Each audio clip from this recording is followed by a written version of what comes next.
this module. You will learn about the liquefaction of gases. A gas can be converted into a liquid through a process called liquefaction. Liquefaction of a gas can occur only when the intermolecular force of attraction between the gas molecules are increased.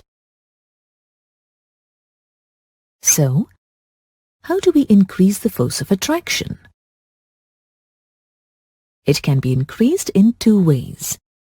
The first method involves an increase in pressure of the gas at room temperature. When we increase the pressure, the gas molecules come closer to each other. This results in an increase in the intermolecular forces of attraction between the molecules, which leads to the liquefaction of gases. The second method involves a decrease in the temperature of the gas. As the gas gets cooled, the kinetic energy of the gas molecules decreases. This results in the decrease of the speed of their random motion and in the increase of the force of attraction between them. This ultimately results in the liquefaction of the gas. Sometimes, we need to use a combination of the both methods to liquefy a gas.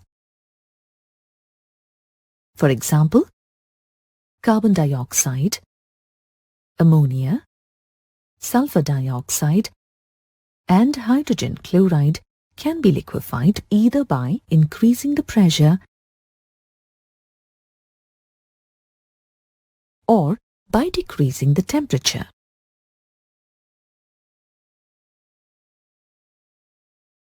There are some gases, however, which cannot be liquefied at room temperature even at very high pressure.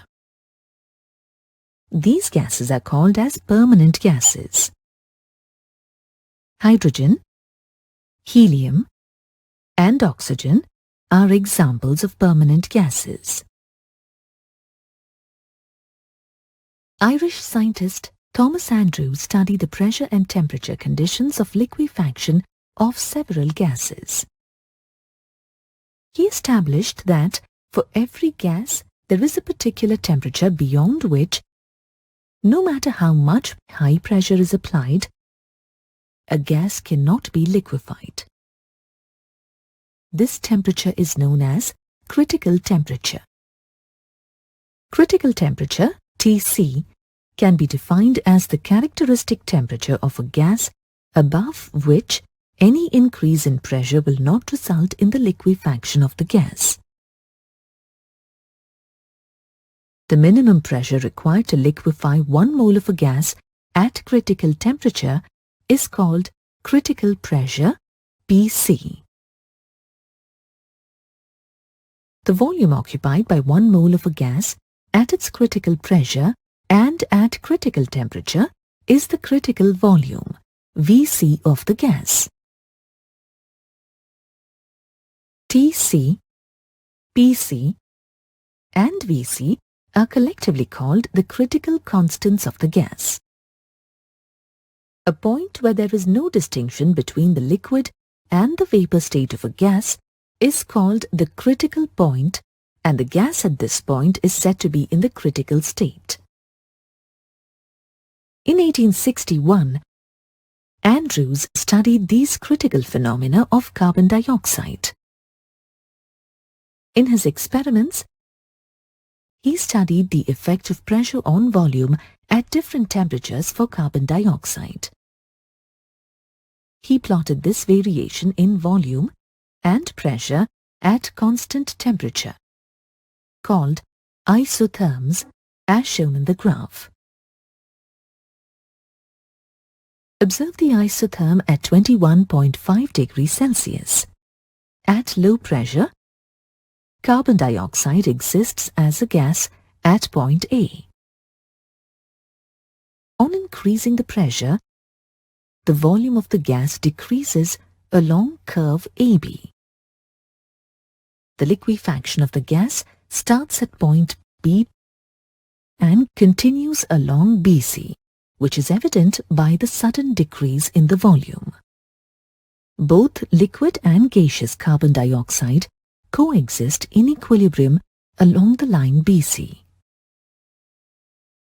At point C, the liquefaction is complete, and the increase in the pressure has little effect on the volume. This is because liquids are very less compressible. So, a steep curve CD represents only liquid carbon dioxide. When the temperature is raised further, the horizontal portion in the graph becomes smaller and smaller. And at 30.98 degrees Celsius, it is reduced to a point represented by E. This shows that above 30.98 degrees Celsius, carbon dioxide cannot be liquefied at all, no matter how great the applied pressure is.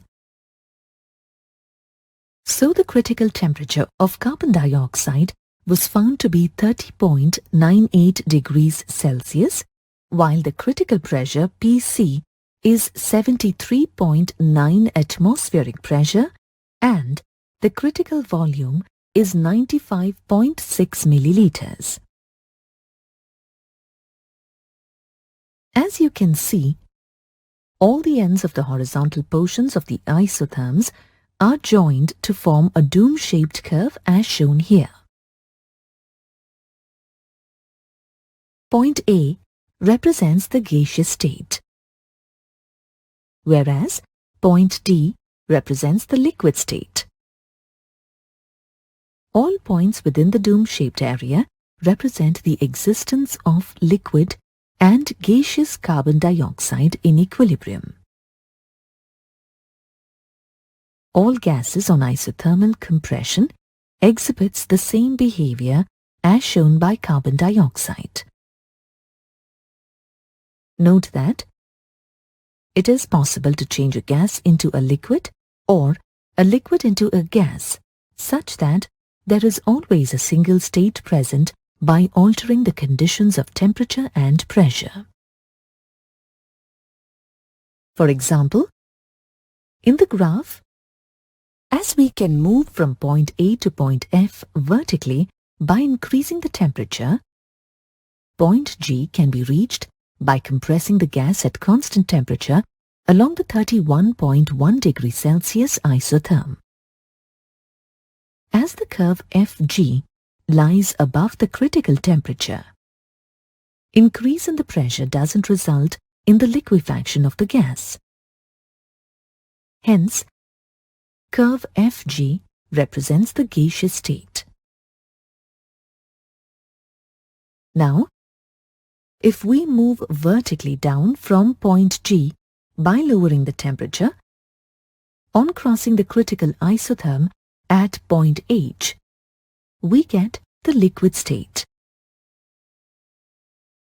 Thus, at no stage during the process we crossed the two-phase region. This is called the continuity of state. To recognize this continuity, the term fluid is used for either a liquid or a gas. Thus, a liquid can be viewed as a very dense gas. A gas can be liquefied below critical temperature by applying pressure, and then it is called the vapor of the substance. For example, carbon dioxide gas below its critical temperature at 30.98 degrees Celsius is called carbon dioxide vapor. You have now reached the end of this module. In this module, you learned that a gas can be converted into a liquid through a process called liquefaction. There is a particular temperature beyond which, no matter how much high pressure is applied, a gas cannot be liquefied. This temperature is known as critical temperature. The pressure required to liquefy a gas at critical temperature is called critical pressure. The volume occupied by 1 mole of a gas at its critical pressure and at critical temperature is the critical volume Vc of the gas. The critical temperature of carbon dioxide was found to be 30.98 degrees Celsius. Critical pressure Pc to be 73.9 atmospheric pressure and critical volume was found to be 95.6 milliliters. Thomas Andrews observed that all gases on isothermal compression exhibited the same behavior as shown by carbon dioxide.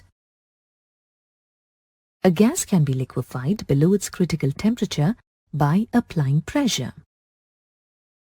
Therefore, we can say that above the critical temperature, it is a gas, but below the critical temperature, it is called vapor.